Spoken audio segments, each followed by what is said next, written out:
mwana azai kolela nini alobi ah papa mama bokundanga pona nini nakufa te bokundanga pona nini nakufa te bokundanga pona nini nakufa te nga siko na telemisi edini mwana nani kolela otenga na belaki ba parents na ngai bakenda kokunda ngai nga na yebisa bango ngai yeyo bango ba occupé na bango te bakunda nzoto na ngai ya mwana siko naza na esika okende te yaya nga ta mwana abi bongo na bi ngai naza kokufa te soki yo ngai te mwana wana aleki nga pe na continuer route nanga na tangu wana bien aimé le Seigneur a tuninga sikozo mwana su nini bien aimé na moni lisu na pays mususu batu ba memi cercueil bazoke kunde bembe batu mokili na moni bazolela mutu wana mais mutu wana ye pa fandi kaka likola cercueil na ye batu moko bazaki 4 ba demo moko bazaki 4 balati ba tosha noir bakangi mutu wana ba chaîne na kingo basa kobenda basa kombena basa kobende de tous les sens baso bane yo komona zela to kolaksa yo komona na tout dit Seigneur tala mutu wana nde bazo torturer asali nini le Seigneur me dit tango azala kina mokili il ne commettait que l'abus de confiance, le mensonge, la tromperie, l'escroquerie, le vol et le détournement. Ma promesse non accomplie, à repromettre Moutulikamba réalisa kangote. Il escortait les biens des gens, il escroquait les biens des gens sur la terre. C'est pourquoi son âme est allée lier la chaîne. Bien, ne pense pas que le RIP, comment repose en paix, bien-aimé. Ne pense pas que ton âme sans Christ est qu'on repose en paix. Ne pense pas qu'il y en a se suicider na kufanangai pona que ne kopema bien-aimé. Ba oba zali ko se reposer na misala na bango. Ezali kaka ba oba kufi na kati ya Yesu Masia. Bien-aimé, après cet événement, n'a comment encore tant le Seigneur a longoli page na ye. Ala bizela li susu na la sa réalité mususu. Azongi simo kili bien-aimé ko zongi samo kitina 2007. Tango a ramené mon kinatan wana. Alors bizana l'action li sous réalité pasaki na mokili. Bien aimé na moni yas et outil route à université za koya. De 57 et outil boye limité za koya. Et comme il a croisement ko idro na moni yas wana nani ni wana de 57 et tout ani. Tango tout ani ça l'accident batu bazaki wana babaluki bakufi. Bato mokili ba ye ba komi kolela nenge batu wana bakufi bato mokili babadi kolela bango me ngai namona ki mutu moko uteki likolo za kimwindu ndatutisa ki mituka wana ngamba bona bandi koloba non Seigneur atuninga d'abord accident oyo yebi yango na ise non Seigneur azongi si film na télévision na ndako na biso namoni tango to vandaki to ko tala yango na bise oui Seigneur na yebi yango albi moni accident ndenge salamaka. Bien aimé tango batu wana bakufi na accident nga bi mutu wana uti likolo muntu eko boma bango alabi ezali ange de la mort ezali kaka na quelques personnes o mikolo na bango na mokile seko kaki le reste wana bakufi bazali kaka victime de la mort na moni bien aimé ndenga accident wana salamaki batu wana bakufi na kata accident wana batamukili baye babandi kolela bango batamuki bazai kolela bango batamuki baza kolela bango batamuki baza kolela baza koloba batamuki bazolela mengana moni batu wana bakufi batelemi pemela banzoto na bango batu wana bazoloba boye ngai na kufite moko bande koloba ba parents na ngai babike ngai na tanga kana ISC ngai na kei class makamnine komeli ngai ngana kufite azai kolinga telengisa nzoto na ye bien aimé mazai kokwa susu te ko simba nzoto na ye mususu mamusu na moni bitabene panzana kina prince ye paza kolela alobi ngai mobali na nga kufa na tikala ngai moko na boko la kaba na ngai likamuni ne komelinga tenga na kufite ye pazaki koboya bien aimé na moni musazo lela abinga na utiko bala ngai moko na soka soin ya bana na ngai na uzozo soin ya mwasi na ngai siko makamuni komeli ngai ngana kufite na batu wana nyoso bien aimé bazaki kolela kaka mama moko yeku na moni mutune na mokile panzana ki même molimo ne telemaki intact a telemaki pembeni ya corps na ye ya bande ko sepela azoloba c'est fait le jugement de Dieu est prononcé c'est fait le jugement de Dieu est prononcé na tangu wana mama nazali koloba bongo namoni batamuki bayaki bazwi banzoto na bango bakena yango batono bandai kolinga bakanga banzoto na bango bazali ko refuser état na bango ya mort. Mais bien aimé batu wana bazwaki banzoto na bango bakena yango mais bango milimo na bango etikala kaka sur le lieu du drame. Alors bien aimé ndenge batikala ki wana oya kufaki panzanaki namoni molimo na ye etelemi pe na forme wana ya panzana. Alors le Seigneur me dit ceci: batu bako garder dernier état na bango bakufelaki ba oyo nyonso bakufaka na kati na ngai te. Soki akufaki aveugle akozala aveugle, soki akufaka kata na loboko akozala kaka kata na loboko, soki akufaki azalaki muta liboma akogarde état oyo akufelaki na mokili. Sauf ba oyo bakufi na kati na ngai bango ne bakogarde état ya bosantu na kati na bango.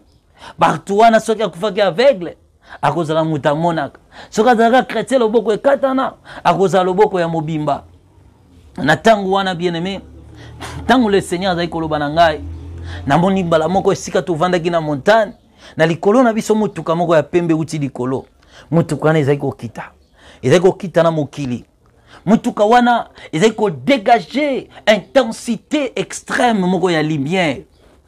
Batu moko balati pembe bazaki na ba instrument nyonso ya musique, bazaki na ba synthé, bazaki na ba guitare, bazaki na ba septentrion, bazaki na ba midlet, ba instrument nyonso ya musique.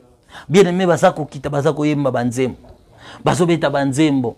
Biloko nyonso ekotikala na mokili oyo kolo Yesu tango Yesu akoya kokamata lingomba kelelelo ekobeta palalalalala ezali kobeta na banzembo wana na banzembo ale moloto ezali kobeta na kati ya mutuka wana ba chanson pure inspirée de Dieu ezali kobeta na mutuka wana mutuka ne utili kolezo kitazikizak ngana bikolo kolo tala batu wana bayibi banzembo na biso bango alobi na ngai te bazali ba ange na bisaki ete ba cantique ya lola ekobeta na mapapa na likolo ekobeta mapena mokili mutuka ne zeko kita zigzag ezako kita zigzag ekoma kiti sur le lieu du drame.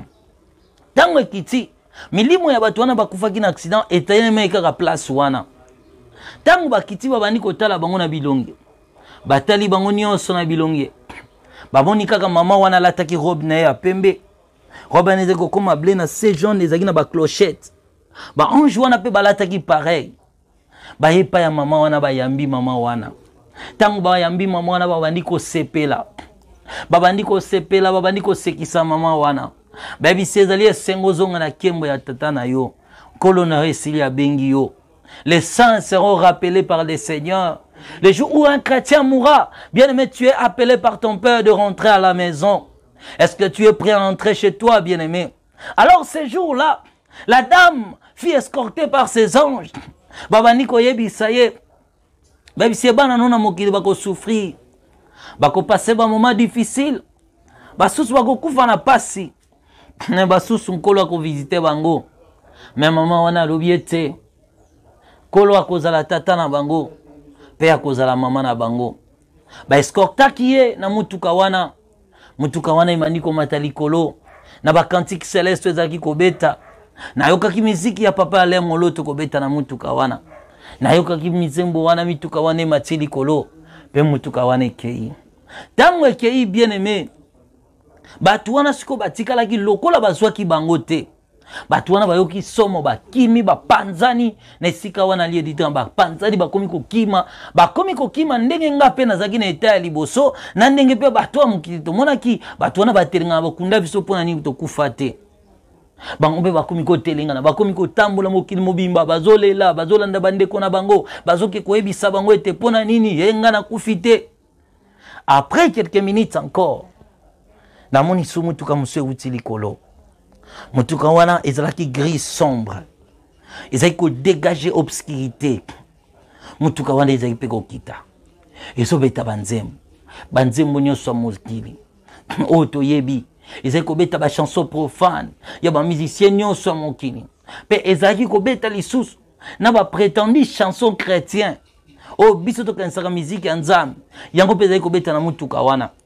Je fus furieux de voir que ba chanson chrétien et que cause la mélanger la musique wana na bandi ko refuser na bandi ko loba non Seigneur tala mboba tuana ya mwindi wana bazo kita bazo betana musique na yo alobi ezali musique na ngai te banzembo wana ezali ko appartenir na ngai te ba oyo bayembaka yango bazali ko rendre gloire epai ya Satana ezali ba cantique inspiré par le diable.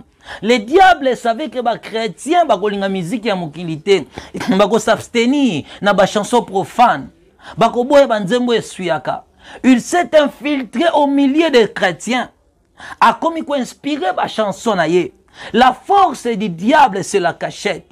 Le diable se cache. Il veut être adoré par le monde mais que le monde ba yeba te ke bazali ko adorer ye. Abimisi ba chanter na ye avec des chansons na ye. Pour montrer la gloire du monde. Pour montrer la gloire du monde. Chanson.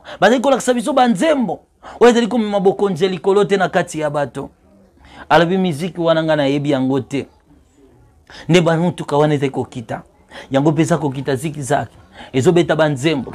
Banzembo nyoso mokili. Banzembo nyoso ya mabe. Evandi kokita. Et comment qui c'est le lieu du drame. Tant bakoma kina mutu kawana batu wana bakiti bazaki 12 balati pe banzambala noir. Le Seigneur a tout ningai batu wana bakiti wana oyebi bango na bise non bango tangu siko batu wana bakitaki babande kolokota makila wana ne batu bakufaki na seba bazo chongo na bato no mo bazaki nango bazo charger makila atuninga batu wana bakufi na accident wana oyebi bango na bise te na yebi bango te. Alobi bazali ba démon ya royaume 909. Na tuni ba démon ya royaume 909. 909 ngo ezali nini? Alobi oyebite que Satan azali na ba royaume belé ezali na possession na ye, mais azali na 5 royaumes le plus influent. Il me dit premier royaume le plus influent, c'est le royaume 333. Natuni royaume 333 ezali nini? Alors le royaume 333 ezali royaume de la méchanceté. Il y a haine, il y a division, il y a séparation parmi les gens. Ezali royaume il y a jalousie. Mutali komona muninga zelo côté. Tanga moni muninga sombelo ka kitoko akeko tonga. Ba demo wana royaume 333. Bakoya ba tio marque na bango. Ozali membre na bango. Bato baganda ka ba conflit na mitema na bango ba yinaka bato. Soko zana bato ba salama bobo ya kolimbisa bango ba demona bakoya ba tio marque na bango ya 333. Abi bato belé bazali ba porter ya ba marque wana. Nezali même royaume pe ya sorcellerie. Et pa ibandoki yango monindo ki ataza ndenge nini. Hato salie bolam ya lolenge nini. Ndoki wana akomona bolamu na ote. Akomona bolamu yo ko sala ete. Alabinde batu wana ba partenaka na royaume 333. Batu wana ba bayeba ko respectaka batu te. Batu bazaka orgueilleux na mokili. Batu bazaka ba arrogant. Batu ba monaka batu pamba. Batu wana bazali ko porter marque wana ya 333. Abezali premier royaume satanique. Abi deuxième royaume satanique le plus influent, c'est le royaume 555. Alors le royaume 555 ezali royaume o ezali ko contrôler na mokili domaine vestimentaire, alimentaire et ménagère. Ndeba royaume wana musana ngo ezali lolenge wana et contrôler ka makambo etali kolia na mokili et contrôler ka makambo ya komela biloko musubo lia kana mokila lobi ezali biloko euti parfaitement na deuxième monde et yena mokili batindi yango pona koya ko détruire bato. Et biloko wana nyos ezali toujours comporter ba marque comme ba marque de fabrication alors que ezali nde ba marque d'identification ba utilisateur na bango. Ba marque wana ezali ebele. Ezali ba Gucci, ba Chanel, ba Griffe mususu monde o tozali kolata na mokili autrefois na ignorance tozali ba porter ba Griffe wana. Alors ce sont des griffes wana envoyés par les diables. Ouais, ça mina ba pouvoir maléfique. Pona koya ko modi ba arme ya batu. Baza ko contrôler ko lia da se mokili. La multiplication de nourriture, la multiplication d'invention biloko ko lia. Ne objectif principal nango ezali koya ko suivre ba arme ya batu. Aibisika encore troisième royaume satanique le plus influent, c'est le royaume 666 que nous savons parfaitement dans la Bible. Et il me dit encore, là, le royaume 666, dont la Bible parle de la marque et de la bête, et on dit que ce nombre est le nombre d'hommes, et ce nombre est le 666. Et ça dit royaume de plaisir, royaume il y a des sentiments, il y a des émotions, il y a des vanités, il y a des désirs, il y a mokili. Royaume où ils ont même ma perversion à kati ya batu. Royaume où ils allaient coder kili. Voilà Apocalypse chapitre 13 et le verset 18. De l'intelligence calcule le nombre de la bête, car c'est un nombre d'hommes, et son nombre est le 666. Alors on attend voilà. Il me parla de ce royaume de l'impureté, royaume du plaisir du monde, royaume, il y a pas marque belé à vanité, où il y a qu'à détruire encore Mokili. Après, il me dit quatrième royaume satanique le plus influent. C'est le royaume 777. Vous avez déjà compris, les 777, les 777, c'est le royaume le plus influent encore. Ils allaient royaume, ils allaient contrôler papoter dans Mokili. Ils allaient royaume, il y a domination, il y a pouvoir, il y a gouvernance, il y a soumission, il y a autorité. Bato balingi ko régner na Mokili. Nde bango basai la kasiko pouvoir ya royaume wana. Bato bazali attaché plus à ba pratique, ya ba coutume na bango. Ba porta ka marque wana. Ya royaume wana ya 777. Ndezali royaume wana ba demona ba pesa ka pouvoir na Mokili, magie na Mokili. Ezali royaume ezali ko contrôler ba science occulte na Mokili. C'est pourquoi on voit que la science occulte, ils sont peu nombreux, mais bazali ko dominer sur plusieurs. Bango bazali ko dominer sur bato ebele. Parce que ba exercer ka autorité na Mokili. Ba roi ba président Mokili bango ba kendaka na ba royaume wana. Pona ko dominer ka ben ba peuple na bango. C'est pourquoi on a battu revendiquer droit naïe. Mais sans pour autant trouver solution. Il vient par la force pour faire peur aux gens. Et directement les gens ont peur de leur vie. Et ça dit pouvoir y a royaume wana. N'exerce la domination du colo ya batu. L'église est belle, comment on sait avoir pouvoir wana.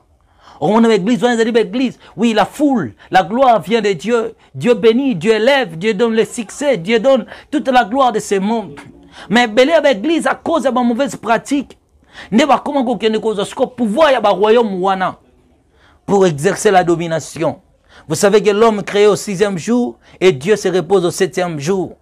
Donc on va exercer plus de domination du colo ya batu. Le pouvoir de la gouvernance. Il me dit maintenant, le 5e royaume le plus influent du diable, c'est le royaume 999. Et vous voyez déjà que le 9, ce qu'on a ici en haut, ça donne toujours le 6. Ah bien maintenant, le royaume 999, ils ont eu le royaume des inventions, royaume des génies. Il y a des mots qui exercer domination, intelligence dans ces mokili. Bangondi bazali ko pesa sagesse dans ces mokili. Bien aimé, bango bazali ko transmettre connaissance. Bango bayaka na invention dans ces mokili. Mitala malamu bien aimé. Ndengo za wanananga ndenge tofandi yao. Soki batuni biso question loko nini ekoko bimasu ya sika na mokili. Ngana otokoloba nini eloko te. Mais comment après tant moko invention moko loko ya sika bibi. Nde bango basala ka ba pratique wana. Bango ba yela biso ba intelligence, ya ba TV ya plasma, bango ba yaka na intelligence, ya ba téléphone ko ba iPhone, ba Motorola ainsi de suite, ba marque beto sala kana mokili. Oh non, téléphone ba bakisa encore super génie, ba bakisa encore intelligence, téléphone intelligent. Ba yaka bango nde ba porta ka ba intelligence artificielle na mokili. Basala kayango pour ba pesa batu plus attention na mokili. Plus batu ba mona ke mokili ezali encore vivable. Ba yaka na ba évasion ba gratte-ciel, bango ba yaka na ba évasion ba autoroute na mokili. Ezali intelligence na bango, ba kasko ko transformer ngona ba sage, ba savant ya mokili. Ne eutaka kuna na royaume wana. Ezali royaume wana ya 999. Dans la royaume même il y a 777. Où ils ont exercé domination bien aimé. Bah tout comme on a même et comme il à niveau pasteur à Salima Béo et mon na miso mokili mobimba. Mais il exerce la domination sur ses fidèles. L'équipe est lokola mou pépé, l'église devant stable. Mais les ignorants diront ceci. Et tes dons, ils allaient épreuve, Zambe Moutaleki Sakie. Ce sont ces royaumes-là, bangonde bazali ko s'imposer na ba autorité wana. Baza ko exercer ba pouvoir ya ba cadena likolo ya bandimi. Ata bo moni na mabe, ata bo si prendre na mabe, il reste toujours intact. Or, un vrai serviteur de Dieu, lorsqu'il commet le mal et que la tempête arrive, Dieu frappe même son ministère pour nous ramener dans le chemin. Nous savons l'exemple de David. Nous savons ce qui est arrivé à David. Après avoir ne pas faire la volonté de Dieu, il a été frappé par l'ange de l'Éternel qui a frappé les habitants de la ville. C'est ça un homme qui est appelé de Dieu. Il sera humilié lorsqu'il sera exposé par les péchés assalis. Quand Dieu t'avertit dans le secret que tu ne veux pas écouter, Dieu t'exposera au monde. Et lorsqu'il t'expose, il t'humilie. Au moment où les vrais hommes de Dieu qui ont commis le mal et qui ont été brisés par Dieu, bah, qui ramenés dans le bas. Ils ont perdu même le meilleur au Bazalaki Nango. Et le Seigneur a recommencé encore de les reconstruire. Alors, bien aimé, et le royaume 999 exercera maintenant l'intelligence sur la terre. Ils allaient source intelligence, ou ils allaient comme plus battre l'intelligence, que batikala dans la droiture et dans la vérité de Dieu. Mais la Bible dit encore que Dieu a prouvé de la folie l'intelligence de ce monde. C'est comme ça, le Seigneur me parla de ces 5 royaumes.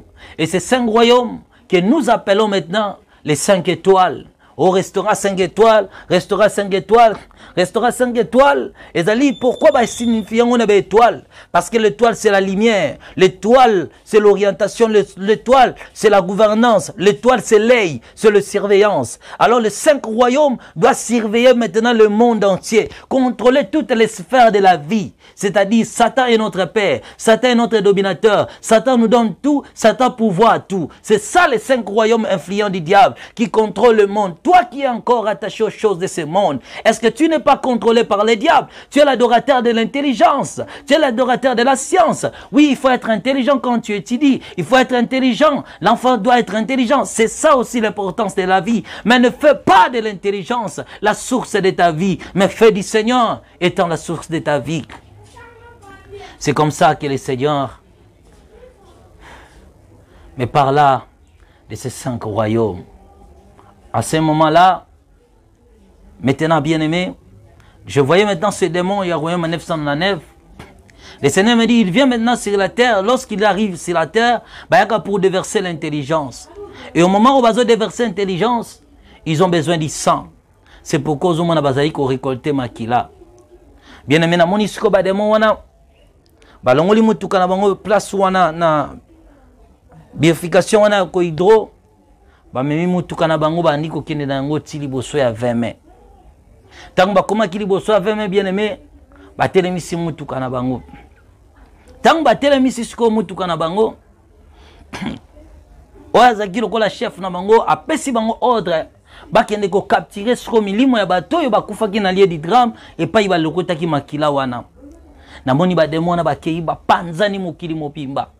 Tango bapanzani bakei bakangi siko bato wana bakufaki na accident. Baye na bango nyonso na place wana. Tango batelemisi bango, wazalaki lokola chef na bango komi kotala bango na bilongi. Ya liboso ataliye amatisiye na motuka. Atali mususu ataliye abiye botika ye. Bafongoli ba chaîne mutu ana kimi akomi suko telinga nazolela kaka bokundanga pona na kufate. Atali mususu amatisiye, mususu atiki. Na tuni sene pona ni azopona bato ko mema na bato ko tika. Alobi bato bazali ko tika wana. Bato wana tana bango na mokili kokite. Na ise Seigneur, soki bato wana tana bango kokite, mais pourquoi bato wana bakufi? Alobi non, bango lokola bazali ba démon de l'enfer. Bango bayaka ko pe ko récolter les sous-milimo ya bato pona ko mema bango na lieu de tourment. Yeba ete liwa ezali na 4 degrés. Alobi liwa ya liboso ya mokili ya moto ezali la mort selon la volonté de Dieu. Là, nous prenons directement le livre de Job, chapitre 30, le verset 20.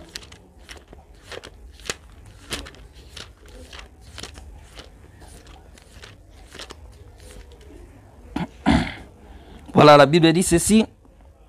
Je crie vers toi et tu ne me réponds pas. Je me tiens debout et tu ne lances pas ton regard. Tu deviens cruel. Et tu deviens cruel contre moi. Tu me combats avec la force de ta main. Tu me soulèves et tu me fais voler encore dans les décis. J'irai dans la mort, dans le profondeur de la mort. Où sont tous ceux qui sont décédés? Voilà, bien-aimés. Alors, le Seigneur dit encore, dans ces mêmes versets, ajoutons encore, Genèse chapitre 30, Genèse chapitre 3, le verset 19. La Bible dit, c'est à la sueur de ton four que tu mangeras ton pain, jusqu'à ce que tu retournes dans la poussière d'où tu as été pris, car tu es poussière et tu retourneras dans la poussière. La mort, l'homme doit mourir. C'est d'abord la volonté de Dieu. Le premier degré de la mort, le Seigneur me dit, la mort selon la volonté de Dieu. Abi batumusu bako vivre 30 ans, 20 ans, 10 ans, 15 ans, 50 ans, 100 ans, 120 ans na mokili. Alabi wana ezali degré ya liboso ya liwa. Mais batu nyonso, peu importe temps ko sala. Mais batu wana bakufi na volonté na ngai. Nde batu wana ba accédaka na éternité étant chrétien accueilli directement pa yankolo na ye. Alabi liwa oyo nzamba yebi ezali kaka la mort selon la volonté de Dieu. Mais deuxième degré de la mort, c'est la mort d'après la volonté des hommes. Genèse chapitre 4. L'Éternel dit à Caïn, où est ton frère Abel? Il répondit, je ne sais pas, je suis le gardien de mon frère. Et Dieu dit, qu'as-tu fait? La voix disant de ton frère crie de la terre jusqu'à moi. Voilà, bien-aimé. Il dit maintenant, batu musu bazali kokufa na volonté à batu. Abi liwaya batu wana. Batu wana ba accéder à jamais l'éternité. Bandoki babomi yo ba criminel babeti yo masasi ba tu basali yo mabe ba magicien ba sacrifier yo wana ezali liwa d'après la volonté ya batu. Batu wana milimo na bango et accéder à l'éternité te. Alors troisième degré de la mort, c'est maintenant la mort d'après la volonté de l'homme lui-même. Oyo mutu a se suicider à cause de ba problème ya vie, mutu wana mibomi. Et le quatrième degré de la mort, le Seigneur me dit la mort d'après la volonté du diable. Oyo batu musu bazali kokufa d'après sacrifice à Satan. Batu wana bazali sacrifié par le diable. Pour batu wana ba ko maintenir encore l'existence na ye. Alors mais dans tous ces 4 degrés de la mort, ezali 4 voies au mutalongwaka na mokili. Mais tous ces 4 degrés de la mort, l'homme ne peut accéder à l'éternité que si sa mort répond à la volonté de Dieu. Nde wana liwa oyo ya yepi. Sikoba o nyonso bakufi na volonté ya batu, na volonté na bango moko, na volonté ya Satan. Ndalobi yango wana milimo ya batu wana ezali kotelengana na mokili. Batu wana bazalaka na place te. Milimo na bango se promena kaka na mokili ezotambola. Batu wana siko tolotaka bango na bandoto na biso. Okola to na loti papa na biso, na loti mama na biso ye, na loti koko na biso moko akufa. Koko na bino wana banda akufa molimo ne telenganaka. Mikolo na ye na mokili kokaka te, mais bata mokili balongola ka par force. Alors lokola akufa wana molimo ne koma ko telengana na mokili mobimba. Yango wana nde batu wana yebisingai. Batu wana bazalaka na place te. Batu wana eza pena tana bango ba apparaître kana mokili. Okukuta na mutu musuna nzezo loba ah mais mutu oyo nazomona lokola mutu mona yeba kabo mutu anga kufa mais ozo se situer te batu wana siko ba se promenaka bayaka ko continuer ba activité o basalaka tango bazaka na mokili milimo ya batu wana ya apparaîtraka bayaka encore en existence bayaka ko se promener bayaka ko tambola na mokili ya batu pona ko semer ba panique pona ko semer ba problème pe bayaka susu na bandoto na biso batu wana bayaka lisuna se ya mokili. Alors batouana sikoyo mbonlimo na bango ko kende na éternité bon bangal ba kufi na nzoto mais pona nzambe yesu alobi nanga azali ko reconnaître bango te ke bazaya ko kufa nde batouana kozanga yesu ezali pasi tala bien-aimé molimo ne kozala wapi. Alors na tangu wana bien-aimé, alors bien-aimé nde le Seigneur me parlait il y a degré ya liwa wana na se ya mokili o batu akufa kape na ba volonté nyonso mais motu pour accéder à l'éternité, il faut que liwana ye eko kisatango nzamba chela kiye. Yangwana ba demona ba capturer milimo ya batu wana. Siko tangu ba capturer ki batu wana, motu kana bango bandiko kende. Ezongi lisusu esika accident, motu kana bandiko elinge bando matalikolo. Demona musu atini bomba kende suko lokota makila makila tozueza mukie. Na boni bango bandiko tambola. Bana basio basela ka ba période bango ba règle bazoka ba bandi génique ba bwakaka ba demoi ba ki bazuma kila wana na moni muto su bazokate ki suki na salon bango ba récupérer makila wana Le Seigneur me dit ceci. Ba o nyoso bazali na kati na ngai te. Makila na mongo ezalaka protéger te. Soki ba demona ba yibi makila na ye. Ba ke ba longoli mikolo ya mutu wana na mokili. Makila bango bazaka toujours na posa makila. Okomona ba hôpital musu bien aimé. Centre ya mukie me basalaka ba opération ba maladie nyonso. Ezali ba centre ba recueillement ya makila na mokili. Bango musana bango ezaka ba pasolaka batu po ba récupérer makila ya batu. Bango basingaka ko sala ba opération nyonso po bango ba récupérer ba sang ya batu. 8 ans oza malade kende na hôpital e kozala malam, oza na première opération ba opérer bien aimé. Mais là maintenant ba demona musana bango ezali bango balinga komona pa nyonso makila etangi. Na moni mutu muso azoki ye moka tout ani bango ba récolter makila na ye. Alors objectif ya royaume wana ezali ko récolter encore ba sang ya batu. Ba lokotaki makila ba lokoti makila ba lokoti makila ba mandi ko matana mutuka na bango. Mutuka na bango matine espace et mati tango ekomi likolo mutuka ngo ekitina mabele bou. Bala moko kolo ebisingai totelema tolanda bango. Na nzela na bango ndeto komona lifelo. Bien aimé biso pe tolongwaki ba capturaki pe musicien na bisaki biso na ibandeli wazai koyemba yepe ba machaki na mutuka na bakindaki na ye nde na tango wana biso tolongwaki likolo ya ngomba. Tango tolongwe likolo ya ngomba tobandi kotala la mokili. Alors quand on regardait sur la terre mokili ezaki toujours molili. Na moni biloko moko ezaki lokola banto noir. Ba ezaki ko bouger mokili mobimba. Ezo baluka ezolela bu esoki baluki esangani. Alors na tuni kolo ezali nini ayebi ngai ezali ba entonnoir o ezali les 12 entrées de l'enfer o toko parcourir pour kende komona lifelo